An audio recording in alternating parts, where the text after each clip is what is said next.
Doctor साहब, हम जोड़ों की तब्दीली का नाम सुनते हैं और बल्कि ज़्यादातर लोगों ने भी, ऑडियंस ने भी, मैंने भी ये सुना है कि घुटने नए डलवा लीजिए, घुटने तब्दील हो गए, गोडे तब्दील हो गए। एक तो आप ये बता दें कि कोई ख़ास एज फैक्टर, क्या हर बंदे को ये मसला होता है या किसी बीमारी की वजह से होता है या किसी हादसे की वजह से होता है? और चलें, हमने देख लिया, मान लिया कि एक बंदा बीमार था, उसको ये मसला हुआ, एक बंदे का हादसा हुआ, उसको मसला हुआ। क्या किसी सेहतमंद बंदे को भी कभी आपने देखा, आपके पास ऐसा केस आया कि उसके घुटने जवाब दे गए हों और आपको घुटने रिप्लेस करने पड़े हों? और अगर कोई जोड़ आप रिप्लेस करते हैं तो उसका कोई टाइम पीरियड कितना होता है, कब तक वो काम करता है और उसके बाद फिर उसे रिप्लेसमेंट की तरफ जाना पड़ता है? इसमें ऐसे है कि नॉर्मल, जिसको हम कहते हैं ना एजिंग प्रोसेस, जी। हम सारे लोग एज के साथ साथ बुढ़ापे की तरफ, बच्चा जवान होता है, जवान होने के बाद बुढ़ापे की तरफ, तो 40s के बाद हम एक जो बॉडी जो है ना डिटेरियोरेशन की तरफ जाना शुरू हो जाती है। ठीक है। अच्छा, इसमें होता क्या है कि जैसे एज के साथ हमारे चेहरे पे झुर्रियाँ पड़ती हैं, बाल सफ़ेद हो जाते हैं, इसी तरह हमारी हड्डियाँ भी घिसती हैं। जिस तरह रूटीन में मैं इसकी एग्जांपल ये देता हूँ, गाड़ी के आगे वाले टायर पीछे वाले टायरों से ज़्यादा घिसते हैं, आउटर रेम इनर रेम से ज़्यादा घिसता है। तो क्योंकि इसी तरह हमारे जो जोड़ हैं, घुटने स्पेशली, क्योंकि बॉडी सेंटर से वेट आता है ग्रेविटी के इफेक्ट से, तो अंदर वाले जोड़ जो हमेशा आपके पहले घिसते हैं, क्योंकि वेट सारा अंदर वाले जोड़ ले रहे होते हैं, और वो जोड़ वक्त के साथ साथ घिसते जाते हैं। उसमें हमारी कुछ ऐसी आदतें हैं जो उनको घिसने के लिए ज़्यादा हेल्पफुल होती हैं। जो लोग ज़्यादा, जिनका वेट ज़्यादा होगा, ओवरवेट होंगे, जिनकी हाइट रिलेटिवली कम हो और ओवरवेट हो, ख़वातीन में ये ज़्यादा इश्यूज़ उससे भी ज़्यादा हैं, क्योंकि उनके घर के कामकाज, जिनकी फ़िज़िकल एक्टिविटी कोई नहीं है, फिर जिनका सीढ़ियों का इस्तेमाल बहुत ज़्यादा है, जिनका ज़मीन पे बैठना वाला काम ज़्यादा है और ज़्यादा देर बैठे रहते हैं, जो रूटीन में वॉक नहीं करते, रूटीन में स्विमिंग नहीं करते, रूटीन में कोई और एक्टिविटी नहीं है, उनमें ये टेंडेंसी ज़्यादा है। और फिर उसके बाद क्या है कि जो लोग ये सॉफ्ट ड्रिंक ज़्यादा यूज़ करते हैं, एनर्जी ड्रिंक ज़्यादा यूज़ करते हैं, उनमें कैल्शियम वाले सारे कंटेंट्स आहिस्ता आहिस्ता बॉडी में कम होना शुरू हो जाते हैं। अब कैल्शियम भी कम हो रहा है, एजिंग प्रोसेस भी शुरू हो गया, अंदर से जोड़ घिसना शुरू हो गया, नरम हड्डी घिसी, उसके बाद सख्त हड्डी से रगड़ खाएगी तो जोड़ ऐसा ऐसा ख़राब होता जाएगा। वेट ज़्यादा हो गया, एज ज़्यादा होगी, खुदा न खासा अगर कोई चोट वोट लगी हुई थी, जवानी में चोट लगी थी, या जैसे मैंने पहले आपको बताया स्पोर्ट्स इंजरी में पट्टा टूट गया था तो उन्होंने ट्रीटमेंट नहीं किया, या फिर बाज़ औक़ात दोनों घुटने की हड्डियों के दरमियान एक कुशन होता है जिसे मेनिस्कस कहते हैं, वो वेट का 60% वो उठाता है। अगर वो डैमेज हो गया या उस पे चोट लगी तो वो भी एक ज़रिया बनता है, जोड़ ऐसा ऐसा बैठना शुरू हो जाते हैं। जब ये सख्त हड्डी से रगड़ खाएगी तो जोड़ ज़्यादा ख़राब हो जाएंगे। जहाँ तक रहा आपका दूसरा क्वेश्चन, कि उसमें आपने कहा कि जी आपको नॉर्मल बंदे का, हाँ, नॉर्मल बंदे का फैमिलियल बाज़ लोगों में होता है कि उनमें ये टेंडेंसी होती है कि उनके जोड़ों की दर्दें होना, एक तो किसी वजह से, जैसे गैंठिया है, ट्यूबरकुलोसिस है, ये वो बीमारियाँ हैं, कुछ ऐसी बीमारियाँ हैं जिनकी वजह से एनकाइलोजिंग स्पॉन्डिलाइटिस है, ये लोगों को फैमिलियल चीज़ें मिल जाती हैं, ट्यूबरकुलोसिस एक्सपोजर से मिल जाती है।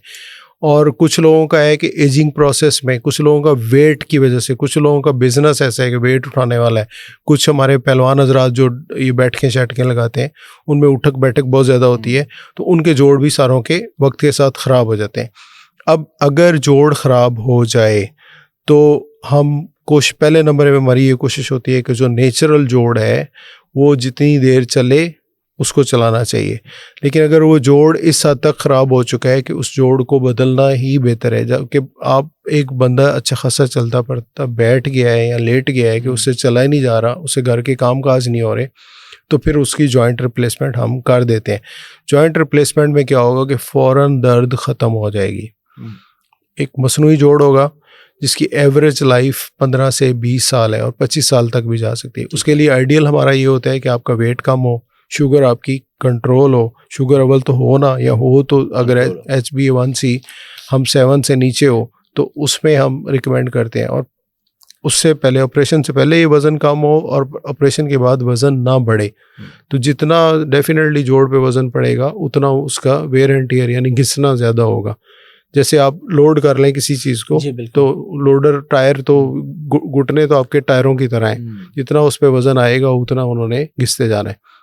कोई ऐसा तरीका है, कोई ऐसा ट्रीटमेंट पहले, या ऐसा खाना पीना खुराक में ऐसी चीज़ कि आपको ये मसला हो ही ना? हाँ, ये बड़ा अच्छा क्वेश्चन है। इसमें जैसे हमने शुरू में इस चीज़ का तज़किरा किया कि जी हमारा लाइफ़स्टाइल कैसा होना चाहिए और एक्टिविटी लेवल क्या होना चाहिए, और जिससे हम इन सारी चीज़ों से बचे रहें। देखें, एक तो 100% है कि एजिंग प्रोसेस को तो आप नहीं रोक सकते, बूढ़े होने को नहीं रोक सकते, लेकिन उसको जो है उसको मेंटेन कैसे रखना है। या दूसरे लफ्ज़ों में हम अगर ये कहें कि अब मैं 40 क्रॉस कर गया हूँ, अब मैं वापस 25-30 पे तो नहीं जा सकता, लेकिन मैं 40 को सस्टेन्ड कैसे रखूँ। तो उसके लिए जो बेहतरीन है कि एक आदत होनी चाहिए। हमें खाने पीने से शुरू करें तो हमें वेल हाइड्रेटेड पानी का इस्तेमाल बहुत अच्छा होना चाहिए। कोशिश करें सर्दियाँ गर्मियाँ 10-12 गिलास 14 गिलास पानी लाजमन पिएँ। अब पानी अगर ज़्यादा पीते हैं तो हमारा सारा बॉडी वेल हाइड्रेटेड रहेगी, तो जोड़ भी वेल हाइड्रेटेड रहते हैं। जोड़ के अंदर भी फ्लूइड होता है जिसको साइनोवियल फ्लूइड कहते हैं, उसके अंदर भी वाटरी कंटेंट है, तो वो भी पूरा रहेगा, तो उसमें प्रॉब्लम दर्दों में रिलेटिवली कमी रहेगी। जोड़ एक्टिव, एनर्जेटिक और फ्रेश रहेंगे। सेकंड कि हम जोड़ों के गिर्द जो पट्टे हैं हमारे, अगर उन्हें मजबूत रखें एक्सरसाइज के साथ। अगर स्विमिंग आती है तो स्विमिंग बेस्ट एक्सरसाइज है घुटनों के लिए। सेकंड एक्सरसाइज उसको हम साइकिलिंग कहते हैं, वो बेहतरीन एक्सरसाइज है। अगर हम एक्सरसाइज अगर करते हैं तो उसमें, और जो यंग लोग हैं स्पेशली 20 से लेकर के 40, 45, 50 तक, जितना हमारी बॉडी हमें इजाज़त देती है, हमें कोशिश करनी चाहिए कि हमें रेगुलर वॉक करनी चाहिए। वॉक जो इस सेंस में ज़्यादा अहम है कि वॉक में पूरी बॉडी की रिदमिक मूवमेंट हो जाती है। स्विमिंग के बाद वॉक है। वॉक में हमें ये कोशिश करनी चाहिए कि वॉक, अगर तो जोड़ों में दर्द हो रही है तो हमें डिफरेंट स्पेल्स पे वॉक करनी है। यानी एक आप 20-20 मिनट करके 2 से 3 दफ़ा वॉक कर लें, बजाय इसके कि आप एक ही दफ़ा इतनी वॉक करें कि आप थक जाएं और जोड़ फर्दर दर्द करना शुरू कर दें। तो कोशिश करें कि आप रेगुलर एक्सरसाइज करें, वेल हाइड्रेटेड रहें, अपने खाने पीने में दूध दही का इस्तेमाल ज़्यादा करें। अगर दूध दही किसी वजह से आप नहीं इस्तेमाल करते, बाज़ लोगों को दूध से एलर्जी है, तो उनको कैल्शियम सप्लीमेंट लेना चाहिए। रोज़ाना का हमारा अर्ली मॉर्निंग का सन बाथ, क्योंकि विटामिन डी स्किन से बनता है, और पाकिस्तान की लोकेशन ऐसी है दुनिया के मैप पे कि अर्ली मॉर्निंग यानी इशराक के टाइम 40-45 मिनट्स का सन बाथ, तकरीबन 30 से 35 मिनट 40 मिनट डेली सुबह मॉर्निंग में स्किन पे डायरेक्ट सूरज की शुआएं पड़नी चाहिए। अब विटामिन डी जो है वो कैल्शियम को एब्जॉर्ब करने में मदद देता है। अगर ऐसा नहीं है और हम नहीं उठ पाते या नहीं प्रॉपर सन बाथ ले सकते, हम ये कर सकते हैं कि हम उसके सप्लीमेंट, मार्केट में ऐसे कैप्सूल या इंजेक्शन आते हैं जो तोड़ के पिए जा सकते हैं या कैप्सूल खाए जा सकते हैं, जिससे हमारी पूरे महीने की डोज पूरी हो जाती है। पूरे नॉर्मल जो विटामिन डी हमें चाहिए वो तकरीबन 600 to 800 इंटरनेशनल यूनिट है। तो ऐसे डायरेक्ट छोटे कैप्सूल भी आते हैं जो आप डेली बेस पे ले सकते हैं, वीकली भी ले सकते हैं, महीने में भी ले सकते हैं। उससे फ़ायदा क्या होगा कि आपकी बॉडी में कैल्शियम प्रॉपर रहेगा।